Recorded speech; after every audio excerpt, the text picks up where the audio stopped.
Bene, eccoci insieme anche oggi, puntata che si preannuncia interessante perché l'ospite in studio non è facile averlo, parlo di Ugo Cavallin, che è il presidente di ANCE Venezia, Associazione Nazionale Costruttori Edili, ma anche perché le cose che viene a dire, insomma, sono in qualche maniera polemiche rispetto ad alcuni dati che sono emersi a livello nazionale, dove sembra che il mercato dell'edilizia sia cresciuto nell'ultimo anno di circa il 15%, pur essendoci stato un calo in termini economici del valore degli immobili. Insomma, i dati che arrivano da Venezia invece non vanno in questo senso. Credo che però il tema debba essere inquadrato innanzitutto in un quadro più generale di economia del Paese. Sicuramente.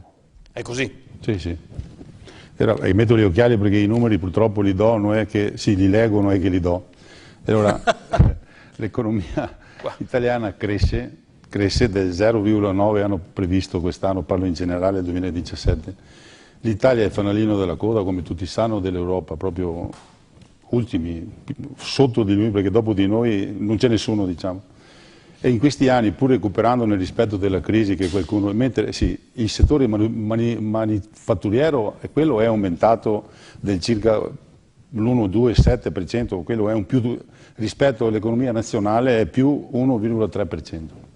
E allora cresce. Sì, ma il manifatturiero però, per quanto riguarda invece le costruzioni, il 2015 sono ricalati del 4,4%, non è la stessa cosa, sì, si capisce certo. che... Eppure in questa emorragia continua, e nessuno che continua anche oggi, non è che sia fermata, nessuno ne parla, anche se i giornali TV, che lei sa benissimo, meglio di me, tutti parlano degli esuberi dell'Alitalia. Certamente è doloroso quando una persona sta a casa, però dei 600.000 lavoratori del 2008 a oggi, perché 600.000, non 1.000, che sono rimasti a casa... Nel settore edile. Nel settore edile, appunto, non è che se ne sente tanto parlare, anzi quasi mai, qualche accenno così, ma sporadico.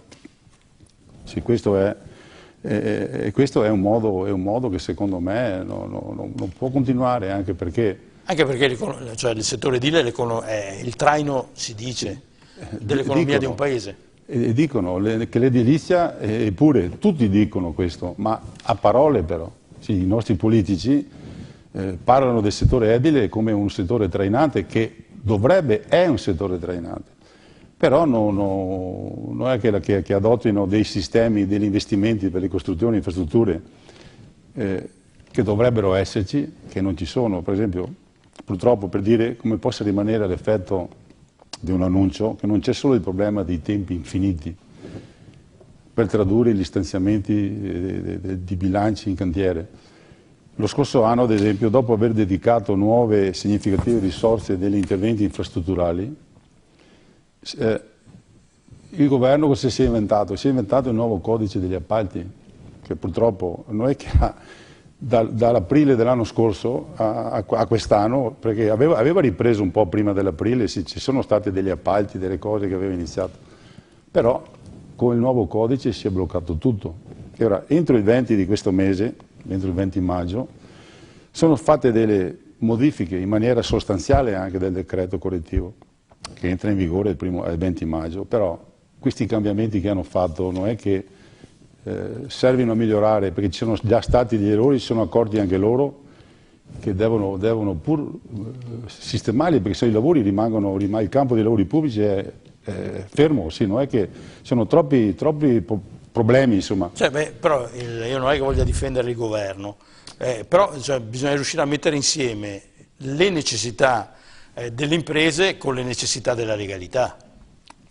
Allora, la normativa dei lavori pubblici purtroppo, che doveva migliorare il sistema edile, il sistema trainante, in sostanza parliamo di edilizia, che purtroppo questo anche il nuovo codice degli appalti non è che ha migliorato, anzi lo ha bloccato, perché ci sono 1000 cavilli, invece di alleggerire il sistema, farlo più semplice, più pratico, sì, anche se, come che parla lei, il settore non ha brillato per scandali e malcostume, questo sono d'accordo, purtroppo ci sono anche questi, però noi siamo dell'idea, come io personalmente, è logico che parlo anche a nome dell'ANCE di Venezia, perché insomma, dare che sono presidente già da ormai diversi anni, e conosco molto bene i miei associati, veramente ne abbiamo persi tanti.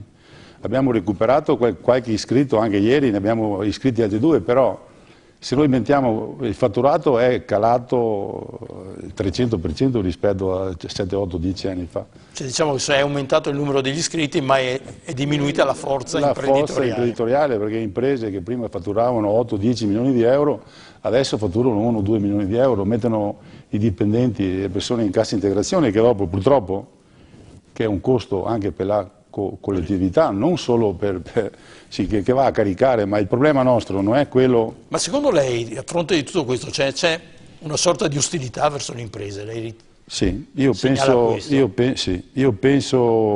che l'ostilità, l'atteggiamento verso le imprese ci sia a tutti i livelli. Se si imbatte nell'equazione dell'imprenditore affarista, senza scrupoli, corruttore, evasore fiscale, inquinatore, cementificatore, sfruttatore dei lavoratori, eccetera, senza rendersi conto che l'impresa in realtà è l'unico soggetto in grado di produrre ricchezza, perché se fai lavorare, perché nella filiera dell'edilizia c'è un'infinità di settori che lavora, falegnami, elettricisti, idraulici, insomma c'è di pittori e quant'altro. Purtroppo, bloccando questo, ma noi...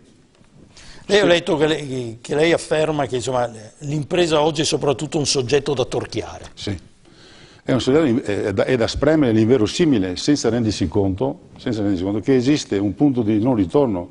Chiusura dell'impresa cosa vuol dire? Segna la fine dell'imprenditore, però sicuramente significa anche lavoratori senza occupazione, perché questo è famiglia senza sostenimento, impoverimento del tessuto economico, perché questo è quello che io personalmente riscontro questo, perché c'è gente che operai che ogni giorno vengono a chiedere di lavorare, purtroppo non hai la possibilità di farli lavorare.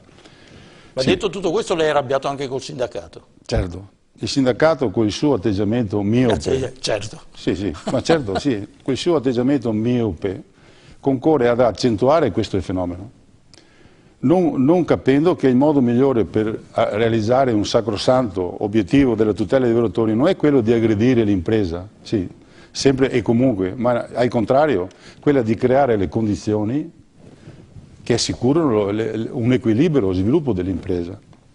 Sì, questo... Ma lei un po' di autocritica al suo settore non la farebbe per una eccessiva deregulation degli anni scorsi?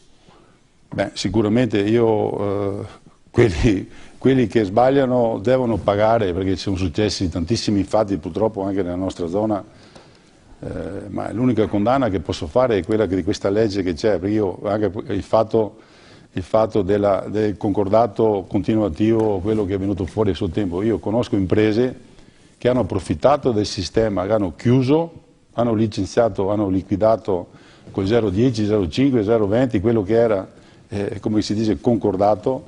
E cos'è che hanno fatto dopo? Gli stessi operai hanno fatto un nuovo nome della ditta, si sono assunti, io quelle imprese là le avrei proprio chiuse, sì, sparite, se fossero state in un altro stato quelle non lavoravano più qua.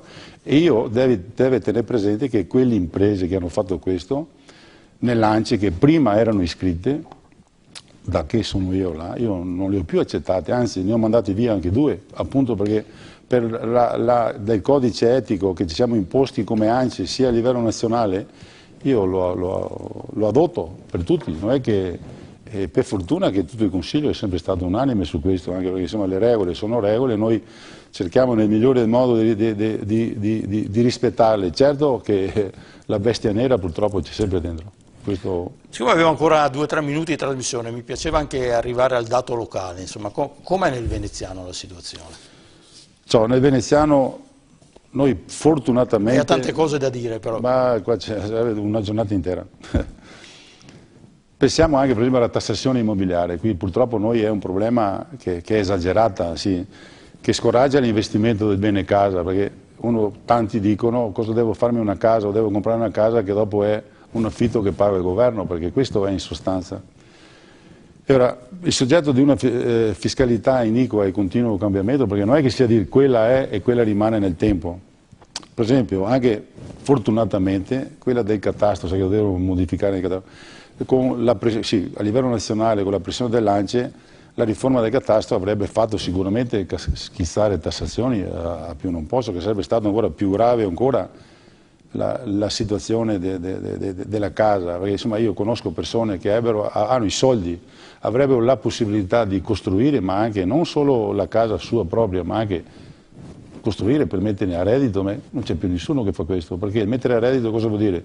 Prima il riferimento che hai del fabbricato che fai, degli appartamenti, quello che è il danno, l'usura diciamo nel tempo, e dopo la tassa che devi pagare, è impossibile sostenere, è impossibile che qualcuno tira fuori i soldi per poter fare questo. Sì, credo questo che purtroppo... però chi ci ascolta, capendo comunque il dramma delle 600.000 persone che hanno perso il posto di lavoro che lei prima ha citato, pensando ad esempio al nostro territorio, al nord-est, dice ma non abbiamo già costruito abbastanza?